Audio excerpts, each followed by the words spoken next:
هقول لك دلوقتي على خطة هتنقلك في مكان تاني خالص في الانجليزي.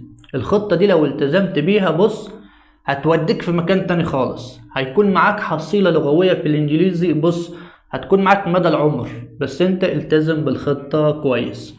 انا عارف الانجليزي ده بيسبب مشكلة لبعض الناس.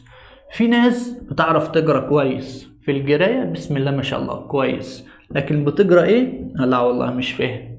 كان عندي حد قريب زي كده يعني، كان يعرف يقرا كويس لكن بتقرا ايه ما اعرفش. في ناس تانية اصلا ما بتعرفش تقرا اصلا. في ناس سايبه ماده الانجليزي كده على الله. ليه؟ لان الانجليزي تاسيس، لو ما تاسستش ما ينفعش تاخده من النص. تمام. فانا جهز ورقه وقلم معايا، تمام، واعمل الجدول اللي انا هقولك عليه ده بالظبط. بص زي ما قلت لك هنقولك في مكان تاني خالص. الكشكول بتاعك او الورقه بتاعتك، وبرضه هنعوز كشكول والقلم بتاعك، تمام، ونبدا كده. بس لو انت اول مره تشوفني اشترك في القناه واعمل لايك للفيديو وفيد غيرك. وخلي بالك الانجليزي ده مش ماده، الانجليزي ده مش ماده. وانت في اعدادي لازم يكون معاك انجليزي، وانت في ثانوي لازم يكون معاك انجليزي، وانت في كليه لازم يكون معاك انجليزي. بعد ما بتخلص تعليم تروح تقدم على شغل معاك انجليزي، ده شيء ضروري، لازم يكون معاك اللغة دي. بص بعد ما عملت الاشتراك في القناة بقى عايزك تعمل ايه؟ بص اهم حاجة في الانجليزي ودي بتمثل اكتر من 70%، الكلمات.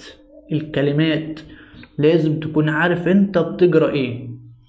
لان مثلا احنا بنسمع صوت الكلاب وبنسمع صوت القطط ونعرف نجلدهم، لكن نفهم هما بيقولوا ايه؟ لا. ده اللي بيعرف يقرا ومش فاهم هو بيقرا ايه.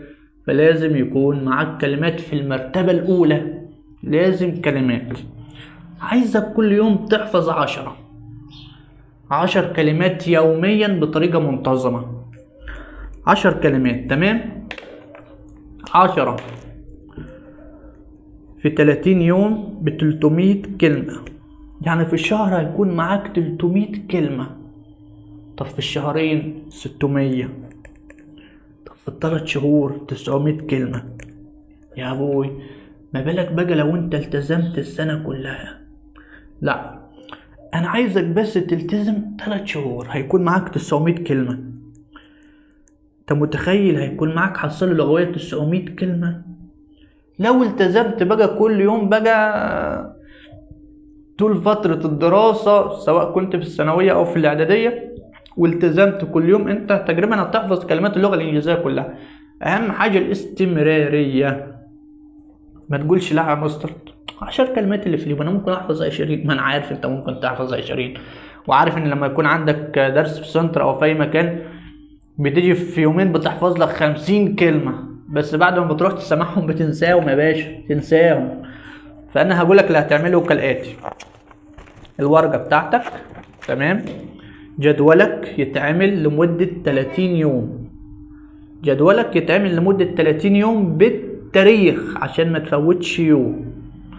اليوم اللي هتبتدي تحفظ فيه تكتب تاريخه، تمام. كل يوم انت تكتب التواريخ كلها دلوقتي. طب بديت من النهارده، تاريخ النهارده، تاريخ بكره، بعده لمده 30 يوم. بعد كده تعمل ايه؟ تعمل مربع، تمام، واليوم اللي تحفظ فيه اعمل عليه صح. اليوم اللي تحفظ فيه صح صح صح، وما تأجلش. اوعى تأجل. لو أجلت النهارده 10 كلمات كده كده قليلين، يا عم بكره احفظ 20. لا انا مش عايزك تعمل كده. انا مش عايزك من انت لما تحفظ 20 هتنساهم، تمام. وبعد كل 5 ايام 10 قفلت ال5 ايام تعمل ايه بقى؟ تراجع على 50 كلمة اللي انت قريتها. لان دي الخطوة التانية، لازم يكون معاك دي لازم تكون معاك طول حياتك. اصلا دي تكون معاك طول حياتك. اي مدرس انجليزي بيكون معاه حاجة زي دي او زي دي، بيبص على الكلمات كل يوم عشان ما ينساهاش. هو مدرس انجليزي بس بينسى زيك بعينه. دي بقى تعمل فيها ايه؟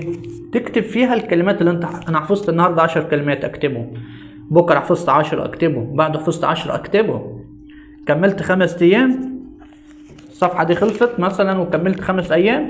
طب تعالى كده بص عليهم وراجعهم كده في 10 دقايق كده، اراجعهم بس في 10 دقايق مجرد قرايه بس عشان ما يتنسوش. تمام. نقول على الصفحه اللي بعدها وهكذا. طب التزمت لمدة 3 شهور وكتبت لك هنا 900 كلمة، اجراهم كل اسبوع، اجراهم بحيث انهم يكونوا ثابتين عندك وما تنساهمش، اجراهم. تمام. استمريت والموضوع خد معاك سنة واتنين وربنا كرمك، واي كلمة بتحفظها بتكتبها هنا لازم تكتبها هنا، هتلاقي مثلا دي اتملت. بجدي الحصيلة اللغوية بتاعتك طول حياتك، تقعد تقرا فيها بقى، رحت شغل، بقيت في كلية، ايا كان، تقعد تقرا في الكلمات. انا كاتبها هنا على فكرة، عاملها هنا بس ما التزمتش بصراحة. كاتب كلمات كتيرة هنا، يعني كنت شهر اذاكر، شهر ابطل كده يعني. اهي في البداية كلمات كتيرة كنت كاتبها، بس هي مش هتبان عندك تقريبا يعني. كلمات وقواعد من زمان، من فترة. عشان كده لو انا فكرت ان انا اذاكر انجليزي تاني هرجع للمرجع ده المرجع بتاعي، دي الكلمات اللي حفظتها. تمام. وطالما حفظت كلمات كده، انا اي جمله هقراها هعرف افهمها، اي جمله في الدنيا هقراها هعرف افهمها. وبعدين كده الكلمات بتتكرر كل سنه. الكلمات المعروفه دي اليوميه كلنا عارفينها. تمام. هتلاقيها بتتكرر، خدتها السنه دي هتلاقيها بتتكرر عليك السنه الجايه، السنه اللي بعدها. تمام. ده هيوفر عليك مشاوير كتير، انك داخل مثلا سنه جديده هتبص في الكلمات تلاقي نفسك عاملها، انت وفرت وقت، وفرت مجهود. هتكون مطلوب حاجه منك بس القواعد للفهم. وطول ما معاك كلمات والله ممكن تحل من غير قاعده كمان. القواعد للفهم، كلمات للحفظ. الحفظ بياخد وقت، لكن الفهم ده طالما فهمت القاعده خلاص. تمام. كده الفيديو خلص، ولو شفت طريقه تانية كويسه ان شاء الله هتكلم عنها، ويا ريت تلتزم بالطريقه دي. 10 كلمات في اليوم مش كتيره، وعلى فكره لو حفظت 5 واستمريت مش كتيره. زمان كنا بنكتب الكلمات على ايدينا، نكتب هنا 5 كلمات وانا 5 كلمات، طول ما انا ماشي ابص فيهم. زمان بقى مش دلوقتي. كده الفيديو خلص، والسلام عليكم ورحمه الله وبركاته.